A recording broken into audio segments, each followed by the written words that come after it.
what's going on, you guys? Today I'm going to be reviewing the James Bond games that I have in my collection. This was a request from John Weston himself, aka Cases of the Appreciation Testing Differently, or whatever his YouTube channel is called now. He made a request for that I review the James Bond games, and I'm getting two of them today.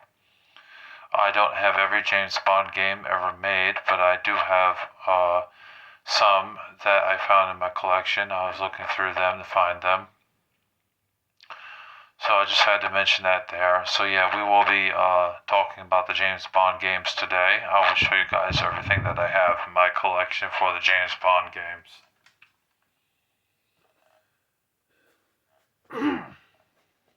James Bond has been a very popular series over the years, spanning 25 or 26 movies in North America here, and in all other countries like Australia, Europe, UK, and all that, Asia, Africa, and there's been 5 or 6 James Bonds altogether. But James Bond was so popular that they turned it into a comic book, and they also turned it into a video game series because of how popular James Bond was, being an agent but also a super spy and a hero, saving the innocent lives from the bad guys, the terrorists, and the murderers. So yeah, it's pretty cool. He has a iconic following. So the original James Bond games, the first 3 were on the Atari that I know of, the Atari 2600. I don't own those. I heard they're not very good. They were kind of crappy. They don't hold up well today, but I don't own them. And then there was one on the Sega Genesis, of course, the one on the Sega Genesis, the Duel, I think is what it's called. I never owned that one before, so I don't have that in my collection. And then there were the ones that were on the original PlayStation and the ones on N64.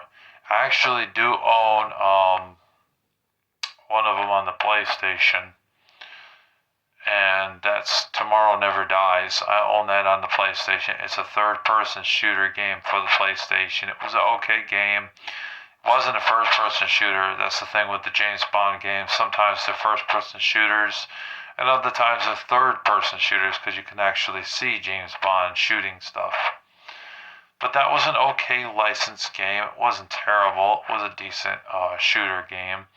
You do get ammo in the game, and you do walk around a lot through the levels. The levels are kind of linear, though. But a decent game for overall for what it was. There was a level where he was skiing down the mountain as well. I don't know if that was in Tomorrow Never Dies specifically. I know he did that in one of the movies. I don't remember which movie that was, but he did do that. Okay, moving on. We got James Bond 007, The World Is Not Enough on the N64. I talked about this a bit in my top 15 best licensed games. That this is a licensed game because it was based on the movie with Pierce Brosnan. And it's also available on the original PlayStation. Now the campaign mode in this is decent. I never got too far. I got to like the second or third level of the game and couldn't get far enough. As I remember, there was a lot of like security codes you had to break through, with using someone's card. Like you had to knock somebody out and take their key card and use it against them so you could get through certain doors and levels and stuff in the areas. You shoot and beat people up in the game. It is a first-person shooter game on the Nintendo 64, but like I said, on PlayStation 1 as well. It's available on both. So it's not exclusive. But there were mission-based objectives that you did in the campaign, and yeah, it was a decent campaign, but I don't think I ever beat the campaign. I got far, though. You really need a Game Shark for this because you can die easily. If you have a Game Shark, you could probably get the cheat code to where you have invincibility, so that way no matter how many times you get hit, you simply won't die, The multiplayer in this game is still pretty fun. In fact, I think the multiplayer is where this game shines the most because it is fun. It could be you and a friend going against each other in a death match, or you could do a team death match where you and a friend versus the bot. You have one bot or two bots. I don't recommend two bots though, because you will get your ass kicked. Um, it's a tough ass game when you put it on two bots. You're gonna die, you know. Especially to get that golden gun. You get that golden gun, you're fucked. You know what I mean? Like you will not. One hit and you're dead. You know. You get machine guns, you get AK-47s, you get pistols with silencers on them. You get mines and bombs that you can throw on the ground. Guy walks by, steps on it, blows up. It says you died, and you're like, oh wait, what happened? And a few seconds later, you realize it hits you in your brain. You're like, oh, yeah, I guess I stepped on a mine or a bomb. The levels in the game were interesting. I remember a snowy level that you were walking through in the level of the game. You know, and then you end up coming across one of the bots and had to kill the bot. You know what I mean? You can also pick up weapons along the way. It does suck though that if you die, you lose all your weapons, and you just have your hand to karate chop stuff. You have to go around looking for guns and stuff. You're not gonna make it very far with karate chopping people. But yeah, I liked it. I thought it was a good licensed game. I don't understand why some people hated this game. It's like it came like I think a year after GoldenEye, so that's why people had such a gripe with it. But who cares? It's like, yeah, GoldenEye came before this, like a year before this, because the GoldenEye game I think came out in '96 or '97. I actually think it was '97, and then this came in like 1998 or 1999, I believe. So it was like a year or two after. And it's just like, for some reason, there was just some hate on this game. I don't understand the hate on it because it plays well, the controls are decent, the game was fun.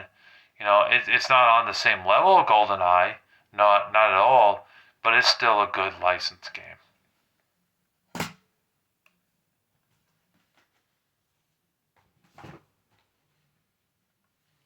Give me a second.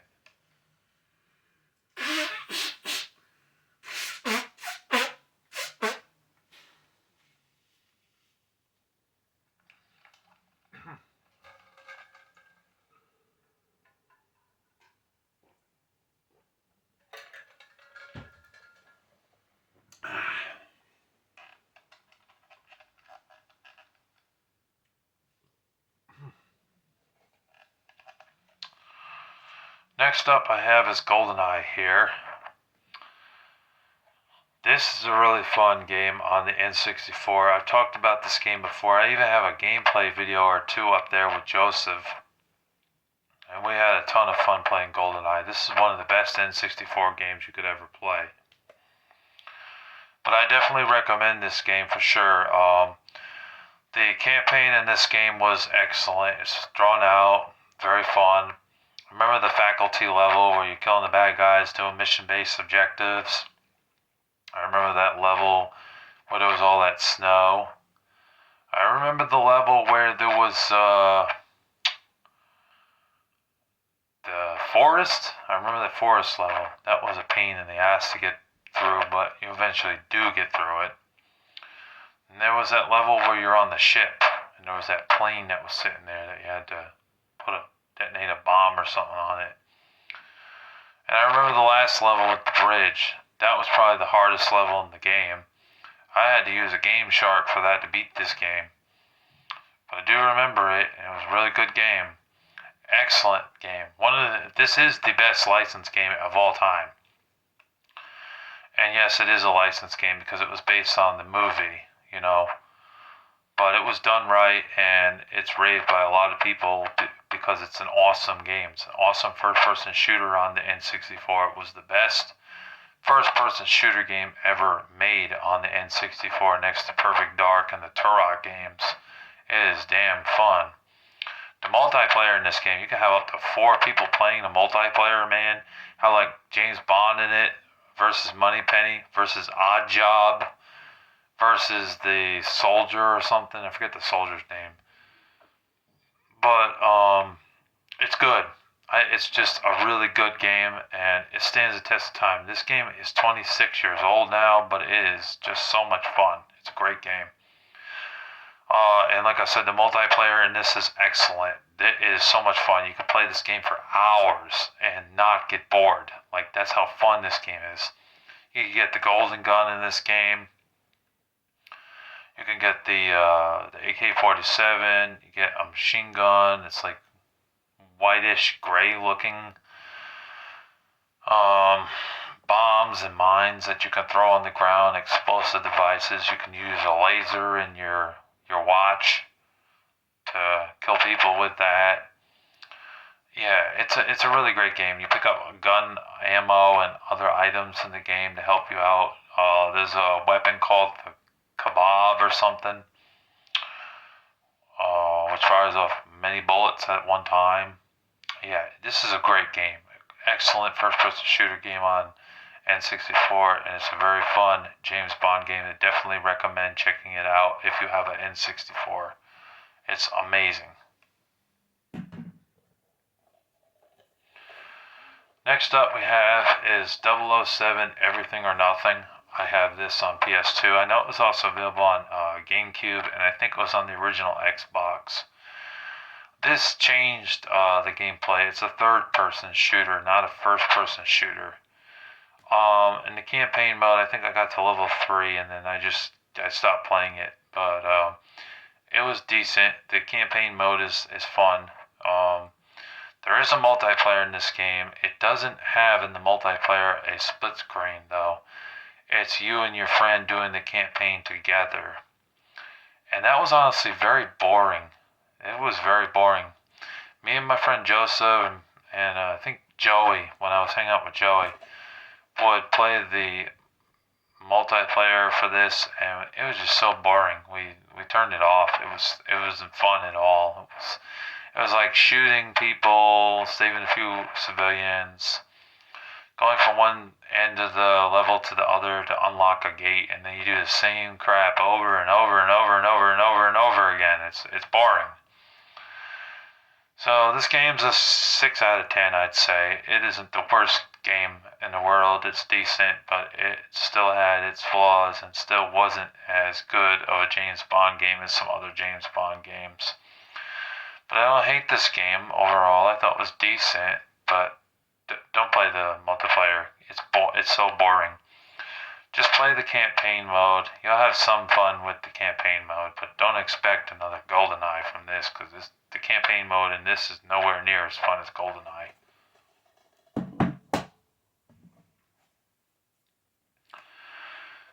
This game, I think, might have come a year earlier than Everything or Nothing. This is Nightfire.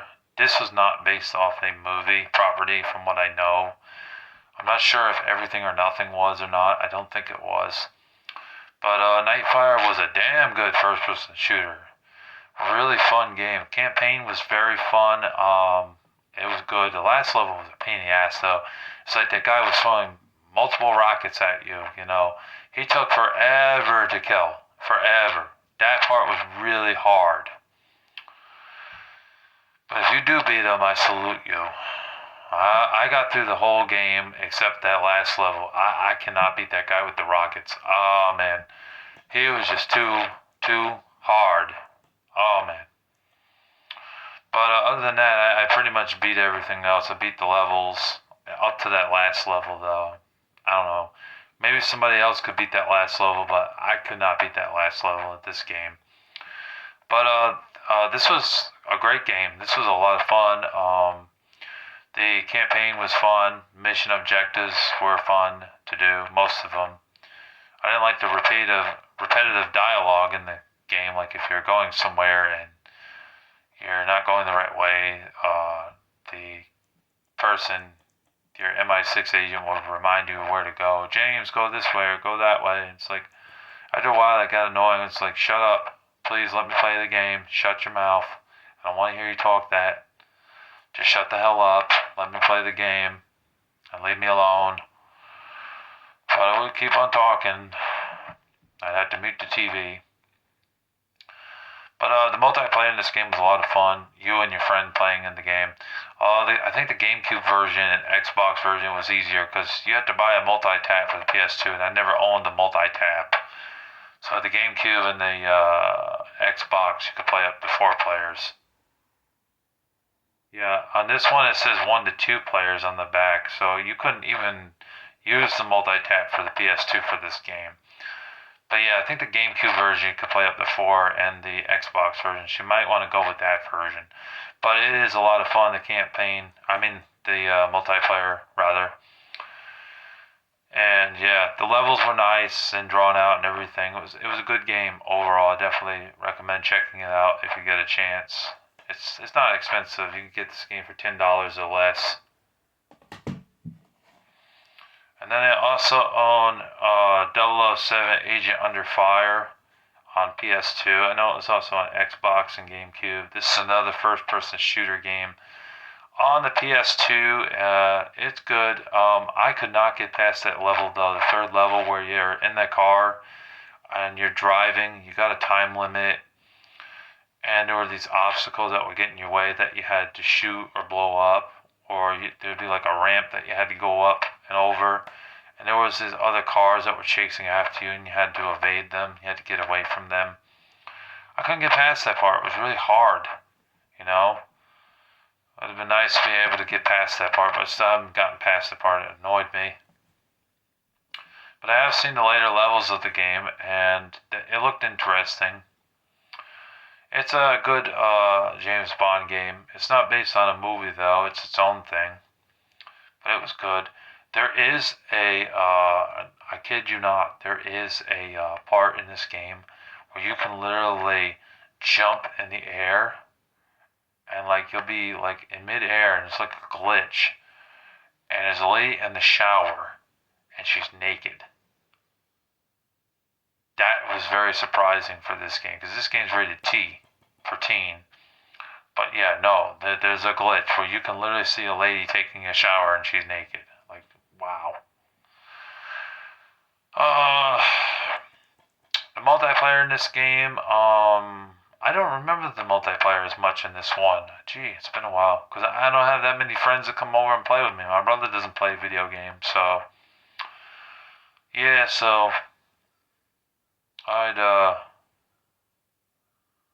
have to play the multiplayer again. But I remember it's a 4 split screen. You can tell by the back there. It shows it right there on the back. But yeah, I'm sure it's just as fun as Nightfire and GoldenEye, you know. I also own Quantum of Solace on the Wii. I own that on the shelf, but I don't have it pulled out right now. And that I thought was a good license game. It's also available on PlayStation 3, PlayStation 2, and Xbox 360 if you're wondering. And that was a solid game. I beat that game. I beat it on the PlayStation 3, and I've beaten it on the Wii. So I've beaten it twice, just on 2 different consoles. The Wii version, though, you gotta get used to the controls because of the nunchuck and the Wii remote. Preferably, it'd be better to play with the GameCube controller. It makes it a lot easier. That's how I played GoldenEye for the Wii, because I own that as well, and that's also a really fun James Bond game. I've beaten both of those. They were a lot of fun. The GoldenEye game on the Wii, though, it's like, I wonder if it's like a remake or something, because it's got Daniel Craig instead of Pierce Brosnan in that game. But I did enjoy that. I thought the campaign was solid enough. It was like an 8 to 10 hour campaign. Although for me, I think it took me about 3 days to beat that game, because I don't have a lot of time, to play games as much anymore with the full-time job. So, but I beat that way, way long ago, like back like 2013 or something.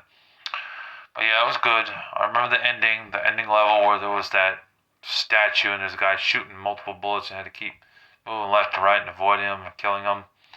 And then at the end, you rescue the girl, and then she gives you a kiss, and that's how it ends. It was a good game, and I did own James Bond Bloodstone at one time for the PS3, and that was a really good game as well. That was a lot of fun. But that game was really short, and I beat that game in like 6 hours. It wasn't a very long game at all. It was also available on Xbox 360, but that was a fun game. I got one more game. I see it right now. I'm going to go ahead and grab it for this video so that way you can see that I have it. Hold on a second.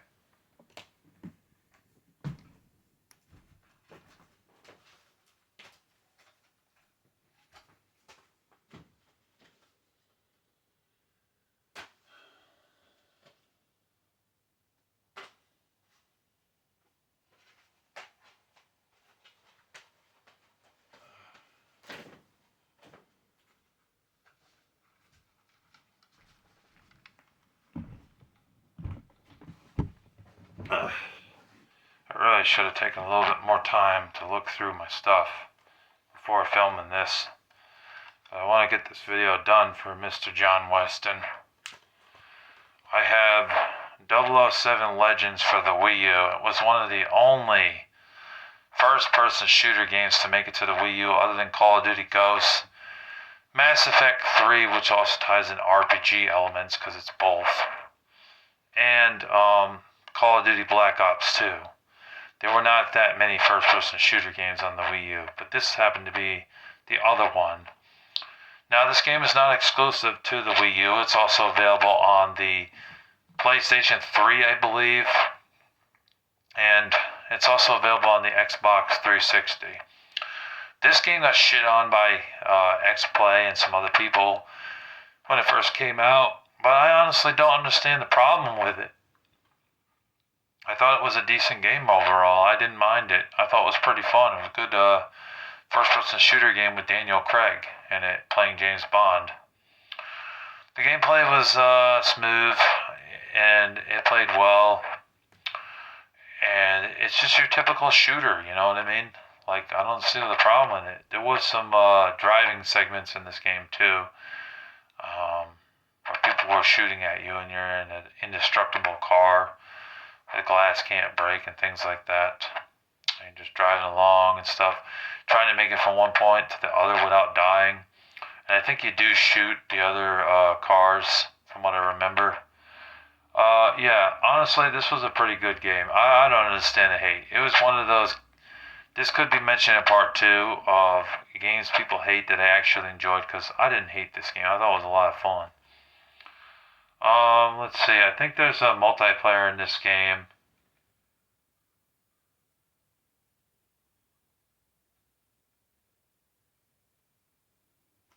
I think there is. I don't see it on the back. It doesn't say 1 or 2 players or something. I'm pretty sure that there is, but it's good. And I definitely recommend checking it out. Don't listen to the reviews on this game. It's not that bad.